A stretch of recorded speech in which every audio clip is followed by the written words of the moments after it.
Let's look at two interesting guitars tonight. We're going to start with this one. It's listed as a Gibson Les Paul around 1965 remade for a nice round even $1 million. And at first glance, most people probably wouldn't even think it's actually a Les Paul. We've got some sort of a multi-piece flame top, really rounded over edges showing mahogany everywhere, some filled in holes with custom knobs, a wooden pickup ring for a humbucker, and then up here, it's actually a single coil. We've got this really sharp pointy cutaway, and that's before we even get to our headstock. What's the deal here? Well, it helps to know that it's this guy's guitar. And if you're not familiar with him, that's Roger Fisher of Heart, and this is known as the Magic Man Les Paul. I actually had the privilege of talking to Roger about this instrument on the phone for about an hour a year ago. But the Magic Man song, if you haven't heard it, listen to it. It has such a unique sound to it. I've always loved that solo. And to know that there's a very special guitar behind that whole song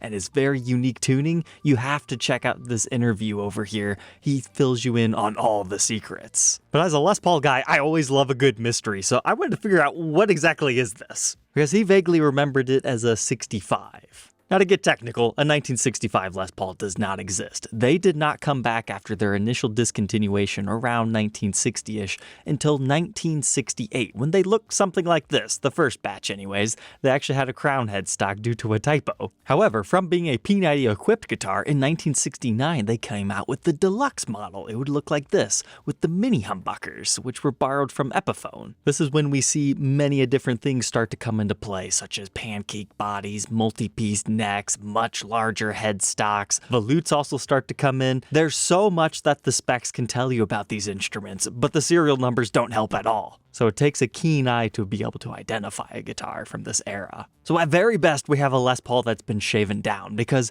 we do still see the mahogany along the edge. And if you sand through an original maple top, eventually you would reach the mahogany like this, and the general shape seems right. However, something to know about late 60s Les Pauls is you generally won't find flame tops like that, let alone a different colored piece in the center.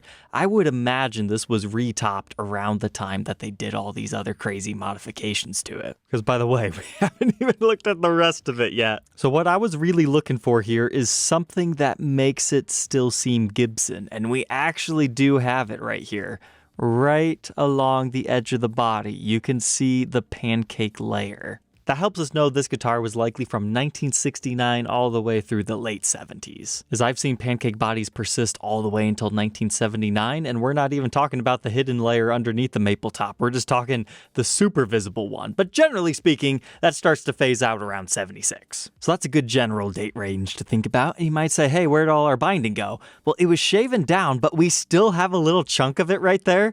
So once again, that's good, and it looks like it might have been thick binding in the cutaway. So that might actually push us later into the 70s. However, you know, lots of things have been done to this. It's hard to say for sure. I got a good chuckle when I saw this. He actually has the edge of the neck scalloped in the main areas. That way when he's on a dark stage and he needs to know where he is, there you go, you've got your impressions. And zooming in further on the photos, I was hoping to see maybe some sort of a serial number. I already told you they don't really help in this era, but it'd at least be good to see. But unfortunately, it's not there, and we have this new back maple piece. But it does look like we have a fairly sizable volute, so that's starting to make me think this was probably 73 to 75-ish, and it started life as a deluxe. He was able to provide me some more candid photos, just in case, you know, we could see the vague outline of one, but nah, it looks like they just completely redid that. I can clearly see that wood grain matches perfectly what was used in that era, and we can confirm the three-piece neck. I've got no qualms about this neck and body being legit. The next photo that I really need to help identify this guitar is unfortunately one we weren't able to get, because we need to see at least underneath our neck pickup cavity. And the reason for that is what holes we have underneath here will tell us what pickups this originally shipped with, as well as what state the route is in and of itself. I mean, just looking at this,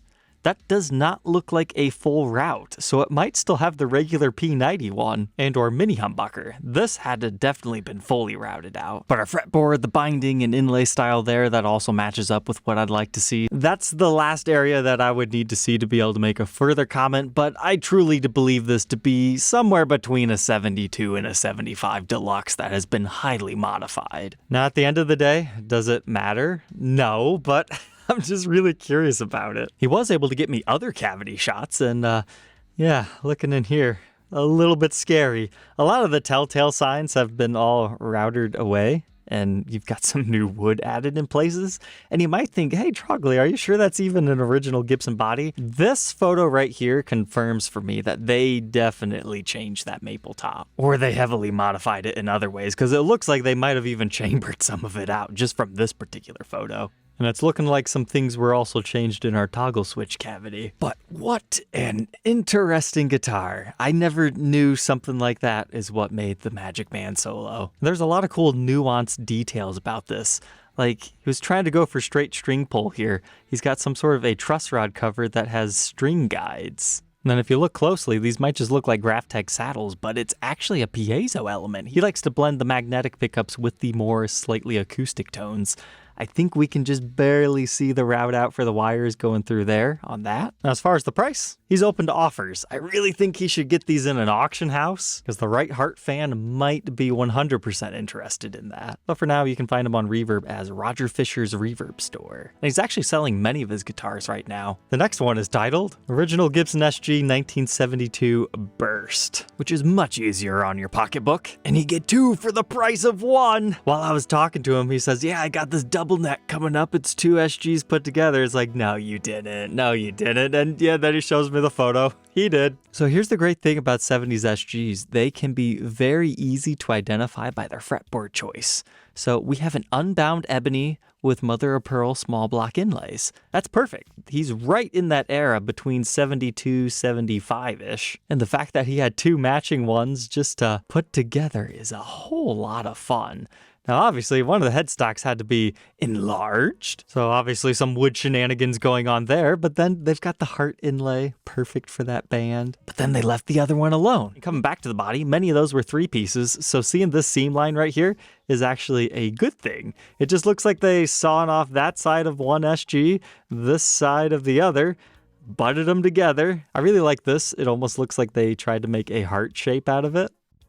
And then maybe did a little bit of finish touch-up / restoration work right there. And yeah, you can blend 2 SGs just fine. But he was really proud about the bridge conversions. These initially had harmonica bridges, but these have been upgraded with custom brass ones. He was telling me one of his friends had made them, and they look like very nice quality stuff. But the big reason why he wanted that was especially for the 12-string side. He wanted individual intonation for each string, which sadly, you don't get on every single 12-stringer. And you can't have one side have something and not match it with the other. And then from this photo, we can actually see there is a volute on the back side, which totally matches with what he says it is. And there's plenty of provenance for this one being used live with heart. But being so blinded of 2 of my favorite SGs being blended together for a 12-string and a 6-string, EDS 1275, I kind of just didn't even notice what was going on over here. So we still have a humbucker route, but it's a single coil EMG with like foam around it.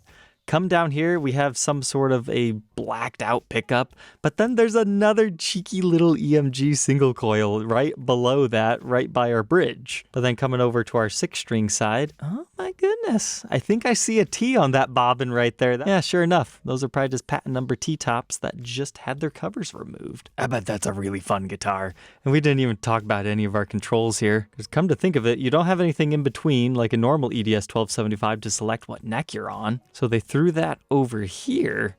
I wonder if these mini toggles are 12-string on, 6-string on, and so he can toggle with that. But you also have those 2 toggles over here. And he's got 1 knob labeled EMG. Only Roger would know what those do at this time. But there's even one more secret. Did you see it on the 12-string? He installed a 0 fret on it, on top of a brass nut.